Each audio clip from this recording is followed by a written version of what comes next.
Muy buenos días, compañeros, espero y tengan un excelente día. Mi grupo está conformado por Ángelo Ariza, Bladys Rodríguez, María Paternina, Sergio Castillo, Camila Centeno y mi persona, Heidi Sierra. Hoy le hablaremos sobre las inferencias superestructurales explicativas, pero para entrar en contexto, ¿qué son las inferencias superestructurales? Estas son las que exigen que el lector deduzca patrones, esquemas o estructuras convencionales y que revelan ciertas regularidades o componentes textuales independientes del contenido y de las relaciones internas del texto. Las inferencias superestructurales utilizan una activación de patrones, que hace referencia a la idea general de los esquemas. No son evidentes, pero que el lector debe inferir. Tenemos el tipo de esquema opinión, argumento y conclusión, que contribuyen a la comprensión del entorno. Por ejemplo, es más fácil comprender una opinión aparecida en un editorial de prensa si desde el principio la realidad a la que elude el texto es enmarcada dentro de un esquema. Y además, tenemos relatar, informar, explicar, persuadir y conmover. Este tipo de esquemas aportan al proceso de comprensión elementos que el material en sí no proporciona directamente. En conclusión, este tipo de patrones nos permiten obtener una información más precisa.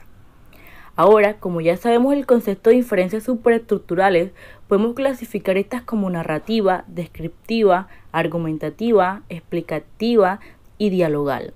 Estas fueron establecidas por Adam. No obstante, ninguna de ellas resulta excluyente, pues de hecho es difícil que un texto presente una sola secuencia, pero las más dominantes son las expositivas y las argumentativas. Hoy les hablaremos de las inferencias superestructurales explicativas, la cual consiste en la explicación que se configura como una secuencia de carácter didáctico para transmitir y construir conocimiento objetivo, es decir, aceptables por una mayoría. Para esta superestructura tenemos unos procedimientos que pueden estar organizados de diferentes maneras sobre la misma base prototípica, de acuerdo con la disposición de las ideas y las interrelaciones tejidas en su interior por parte del autor. Definición. Se le proporciona al receptor el significado de un término o una expresión. Reformulación. Se repite una idea con otras palabras para aclarar una cierta información. Clasificación. Sirve para ordenar y sintetizar la información. Ejemplificación. Mediante un ejemplo se hace un concepto abstracto más concreto. Analogía.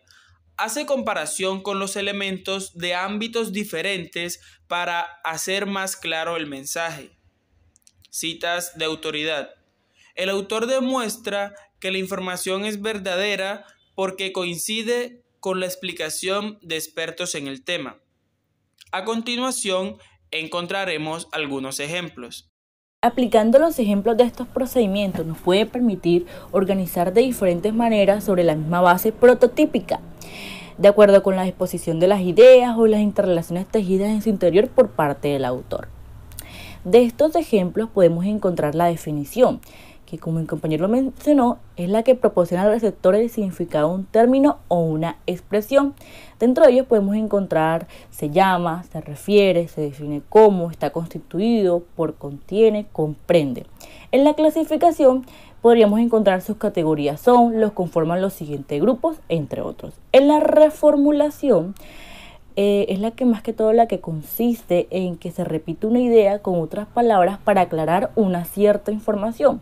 Entre ellas podemos encontrar, o sea, esto es, a saber, es decir, entre otras palabras, mejor dicho. En la ejemplificación podríamos encontrar, por ejemplo, a saber, así en concreto, pongamos. En analogía, como mi compañero lo mencionó, hace comparación con elementos de ámbitos diferentes para hacer claro el mensaje. Podríamos utilizar los agujeros negros, comparar dos elementos totalmente distintos para hacer una idea más clara. Y en la citación, el autor demuestra que la información es verdadera porque coincide con la explicación de expertos en el tema. Podríamos encontrar, de acuerdo con, lo explica entre comillas textuales, entre otros ejemplos. La aplicación de estos ejemplos los podríamos encontrar acá. Por ejemplo, en analogía, tomaba vino como si fuera agua. Hace referencia al vino y el agua, que son elementos totalmente distintos, pero que intenta aclarar una idea. Un sombrero es como un guante para la cabeza. Un alcalde es como un presidente de un pueblo.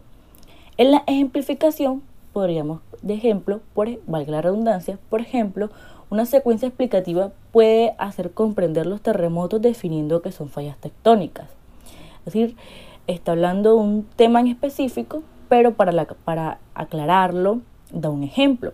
En la definición, el capital social de una sociedad está constituido por las aportaciones de socios con aumento de capital. Y en la clasificación, los derechos humanos se conforman por los derechos civiles, económicos, sociales, culturales y ambientales.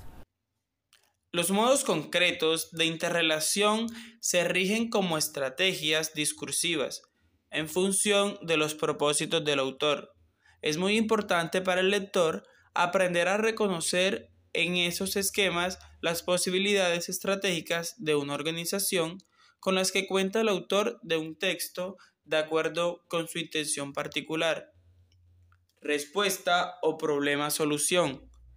En el esquema básico que representa esta superestructurización, el arco vincula las ideas desde la aplicación de la solución al problema, y las variaciones tienen que ver con la cantidad de problemas o de soluciones que corresponden en el mismo texto, causativa o casual. Las categorías que la componen son el antecedente y el consecuente, de frecuente aparición en el discurso científico y académico, basadas en la observación y la generalización de relaciones entre fenómenos. Comparación o contraste. Relaciona dos objetos por sus semejanzas. Se utiliza para lograr la comprensión del significado de un objeto desconocido a través de otro objeto conocido. Se emplean conectores que nos permiten reconocer el uso de este procedimiento explicativo. De comparación, a modo de es como. Descripción. En este caso, los componentes son idénticos al esquema anterior, pero operan con respecto a un solo objeto o tema de análisis, para caracterizarlo a través de rasgos, atributos o características. Colección o secuencia. Los componentes de esta superestructura están asociados por una secuencia temporal, sucesos en el tiempo, a una enumeración cuyos elementos poseen la misma importancia en el texto, pasos o fases de un proceso. Podemos ver los ejemplos de estos esquemas anteriores. Tenemos como primero respuesta y solución, que nos permite vincular las ideas desde la aplicación de la solución al problema. Aquí podemos observar que en el problema nos dice, diariamente podemos darnos cuenta cómo el medio ambiente se está deteriorando, como la contaminación de los suelos y la destrucción del hábitat. Como solución tenemos el ahorro de energía, el reciclaje de residuos o el cuidado del consumo del agua y de la luz de tu hogar. Es un esquema que nos permite observar pues el problema y la solución. Ahora tenemos el causal o causativa. En este nos permiten que se componen por los antecedentes y el consecuente. A este se puede utilizar para discursos científicos y académicos. En este podemos observar que una acción va generando otra acción. Por ejemplo, la reactivación del transporte público, que provoca la movilización de personas hacia las actividades. Por ello, mayores ingresos a los hogares. Por lo tanto, mejora la economía del país. También tenemos el comparación. Es el que nos permite relacionar dos objetos por sus semejanzas, por sus características. En este caso podemos observar que estamos comparando las características de dos animales, el gato y el pájaro. Podemos observar que el gato tiene 4 patas y el pájaro tiene 2. El recubrimiento del cuerpo, pues el gato tiene pelo y el pájaro tiene plumas. Por ejemplo, en el hogar tenemos que el gato vive en la casa o afuera y el pájaro puede vivir en la jaula o también puede vivir afuera. Y en la alimentación, pues los gatos, comida para gatos, carnes, leches, y en pájaro, pues semillas o gusanos. Y por último, como ejemplo, tenemos al de colección o secuencia. Este nos permite una superestructura estar asociado por un esquema de secuencia temporal, es decir, sucesos en el tiempo. Como lo podemos ver en la imagen, va desde el 2013 al 2017 y va generando un tipo de esquema con el tiempo. Ahora, por último, tenemos los ejercicios de exploración. Espero que ustedes, compañeros, puedan, con lo que anteriormente le hablamos, solucionar estos ejercicios. Muchas gracias por su atención prestada.